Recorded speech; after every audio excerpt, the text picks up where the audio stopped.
chicken chili fajitas. It's a DIY kit. This. Beautiful. I love this kind of food. It's good. Absolutely. Now, normally, maybe beef. Faja means some sort of beef cut in Mexican. But we're going to use chicken. I think kids like chicken. Very easy to do.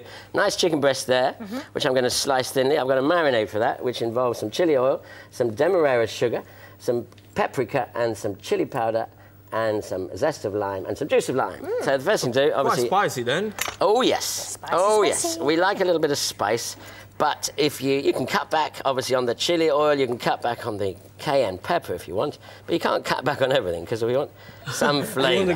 No, it's actually quite interesting, the fact that you use all this flavour with chicken, because I personally find chicken nowadays is very tasteless. It doesn't taste the same. Unless you buy a nice organic chili oil chicken. going in. Okay.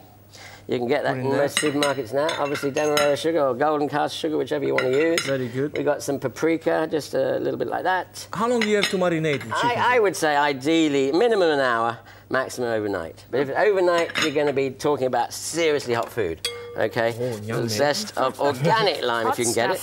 If you can't get organic, then rinse it in hot water because it's covered in a wax coating, all right? I always try and tell people that because they get this mouthful of wax otherwise. Yeah, it's not nice, is it? What about if I got lemons? Can I use lemons? Lemons, yeah, lemons are good, but remember the actual flavour's half the strength of lime juice. It hasn't got that perfume that we're looking for from the lime. Let me just cut that with another knife, I think, just in case I use that for the chicken. Just give it a good old squeeze, get those out there, all those lovely juices.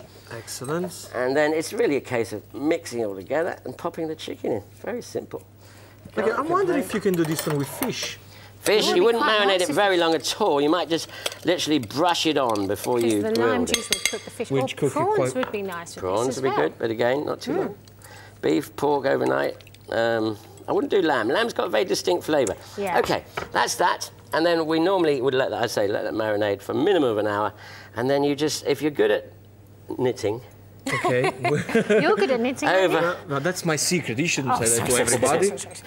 And you just weave it on. Keep it as flat as you can. So you've soaked these skewers? Soak the skewers. I mean, ideally, you soak them because they don't burn so much, but it doesn't always work. OK, so we've got a nice little flat area, which will cook really quickly, 2 to 3 minutes each side. This one doesn't have to go into the oven or under the grill. I mean, you can do everything on a griddle pan. Absolutely. It's fine. I like that. I like that. So what we're going to serve with that is some guacamole, which I got some avocados there, peeled already. Now, I want to tell you a little tip about the avocado. What are you looking for when you go to the supermarket or whatever, greengrocer? Making sure that little end is in there, right? Oh, OK. Now, I don't know if you can see that. That's the stalk. I grow avocados, and I was ticked off by the cooperative for pulling them off the tree. You've got to leave a bit, because what happens, the avocado rots through the middle. It looks fine on the outside, but when you get in the middle, it's black. I see. Yeah, exactly. OK. So there you go. I've got some lime juice in here already, just to keep them nice and green. Now, I've got a crazy question for you. A crazy question? Crazy question. OK. If I like the idea of the guacamole with all the spices, with all the herbs and stuff like that, but I'm not a big fan of avocado. Yes.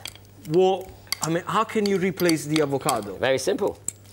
You see, it's not that crazy. I thought it was some nice cooked frozen peas. Mash them up, put them in the blender. Fine. When it's English asparagus season, asparagus. Guacamole is fabulous. OK, I'll tell you a few ingredients for my guacamole. I've got tomatoes, red onion, chilli. I've got coriander and cumin, and more lime, which is already in there, OK? So literally just a little bit of everything in there.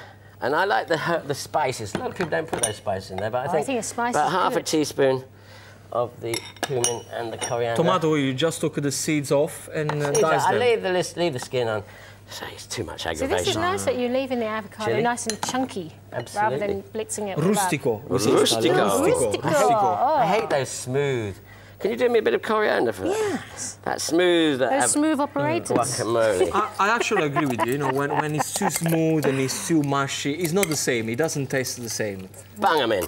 Chunky. Bang them in. That's it. Wonderful. There we go. Excellent. Pop that in there. So all mix in a bowl. everything in there. Lovely. OK, let's go. And I'll just save a little bit for making some up. It looks great. Beautiful. Now, in the oven, I've got some fajitas just warming up. Or some tortillas, rather, should I say. Yeah. We're making the fajitas. So tortilla, which one are these? A flour one? These are probably the flour ones. Okay, see, it just softens them up, makes it easier to roll. What do I do with my guacamole there?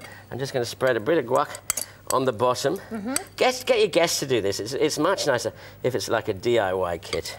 So you would serve everything singly on a big platter? Yeah, like I'm going to put it all on that platter. And everybody does whatever they want? A little bit of sour cream. Some people like to have refried beans. Some people like various sort of other things they can put in. Just push the chicken off like that. Excellent. I do it on the sticks because I think it's nicer for presentation, but you could just... Toss it in a pan. Toss it in a pan, exactly. No, I like the stick thing because presentation-wise it's much better. It's easier when you don't need all the serving Look at that. Now look at that. And you see, we just cook the chicken on the griddle for about 2 to 3 minutes each side. Yum. Got these ones there. Just roll them up, put them on there for your guests, and there you have it. Beautiful. Easy. Easy. Fantastic stuff. Oh, let's put some of these on. Oh yes. Give it a bit of. Oh yes. So we give a nice, beautiful touch. And we put those on there like that's that. yummy. Beautiful. Look at that.